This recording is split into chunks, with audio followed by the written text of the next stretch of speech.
আজকের সংবাদ সম্মেলনের মাধ্যমে আমরা ঘোষণা করছি, আগামী সোমবার থেকে বৃহস্পতিবার পর্যন্ত টানা 4 দিন কঠোর কর্মসূচি পালন করা হবে। আমরা মাঠে থাকবো, রাজপথে থাকবো, যতদিন না পর্যন্ত আমাদের দাবি বাস্তবায়ন হয়। আমরা আজ এক অত্যন্ত গুরুত্বপূর্ণ এবং হৃদয় বিদারক বাস্তবতার মুখোমুখি হয়ে এই সংবাদ সম্মেলনে একত্রিত হয়েছি। তথ্যাপা প্রকল্পের দ্বিতীয় পর্যায়ে প্রায় 1500 নারী কর্মকর্তা ও কর্মচারী সহ মোট 1968 জনবল বর্তমানে চরম বৈষম্য ও অবহেলার শিকার। আমাদের শ্রম, আমাদের নিষ্ঠা সবকিছু যেন রাষ্ট্রের দৃষ্টিতে অদৃশ্য। আমরা প্রত্যক্ষ করছি কিশোর কিশোরী ক্লাব প্রকল্প, যেটি মহিলা ও শিশু বিষয়ক মন্ত্রণালয়ের অধীন, সেখানে প্রায় 12,000 পদের জনবল রয়েছে, যা তথ্যাপা প্রকল্পের জনবলের তুলনায় প্রায় 5-6 গুণ বেশি।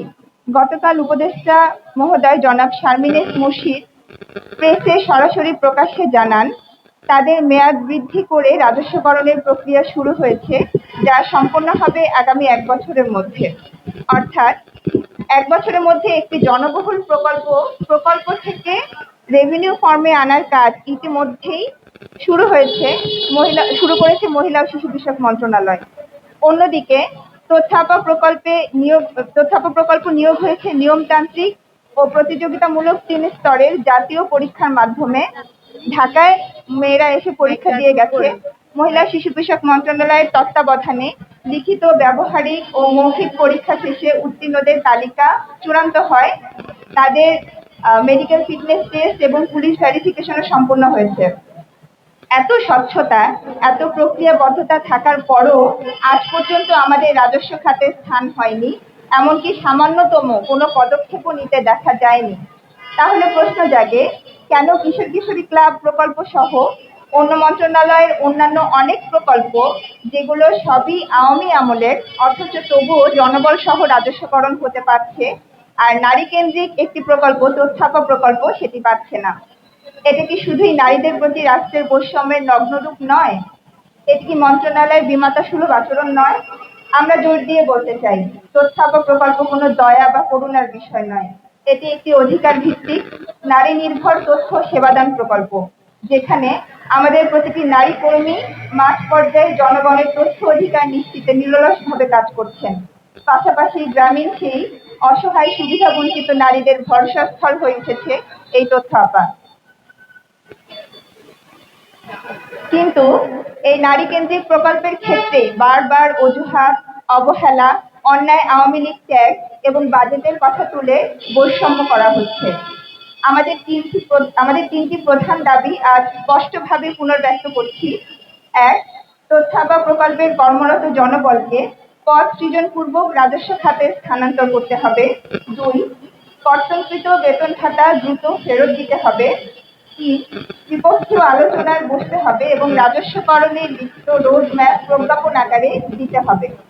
আমরা এতদিন শান্তিপূর্ণভাবে বলেছি, বারবার লিখিতভাবে জানিয়েছি। সর্বশেষ আমরা 48 ঘন্টার একটি আলটিমেটাম দিয়েছিলাম, যেখানে দাবি বাস্তবায়নে কোনো কার্যকর পদক্ষেপ না নেওয়া হলে কঠোর কর্মসূচির হুঁশিয়ারি দেওয়া হয়েছিল। দুঃখজনকভাবে সরকার সেই সময়সীমা পেরিয়ে গিয়ে নীরবতা পালন করছে। এই আলটিমেটাম উপেক্ষার মধ্যেই প্রতিফলিত হয়েছে সরকার নারী কর্মীদের শ্রম, নিরাপত্তা এবং অধিকারকে কতটা অবজ্ঞা করছে। আজ রাষ্ট্র চুপ। রাষ্ট্রের কাছে বাজেট আছে অন্যদের জন্য, কিন্তু নারী কর্মীদের জন্য নেই। এই নীরবতা আমাদের মুখে রাস্তায় নামার ভাষা দিয়েছে। সুতরাং আজকের সংবাদ সম্মেলনের মাধ্যমে আমরা ঘোষণা করছি, আগামী সোমবার থেকে বৃহস্পতিবার পর্যন্ত টানা 4 দিন কঠোর কর্মসূচি পালন করা হবে। আমরা মাঠে থাকবো, রাজপথে থাকবো, যতদিন না পর্যন্ত আমাদের দাবি বাস্তবায়ন হয়। সরকারের প্রতি আবারও বিনীত আহ্বান জানাই, তথ্যাপা কর্মকর্তা কর্মচারীদের পদ সৃজনপূর্বক রাজস্ব খাতে স্থানান্তর করতেই হবে। নারীর শ্রমকে মূল্য দিন, মর্যাদা দিন। বাজেটের অজুহাত আর মানা হবে না। আমাদের দাবি আদায় না হওয়া পর্যন্ত আমরা আন্দোলন চালিয়ে যাব।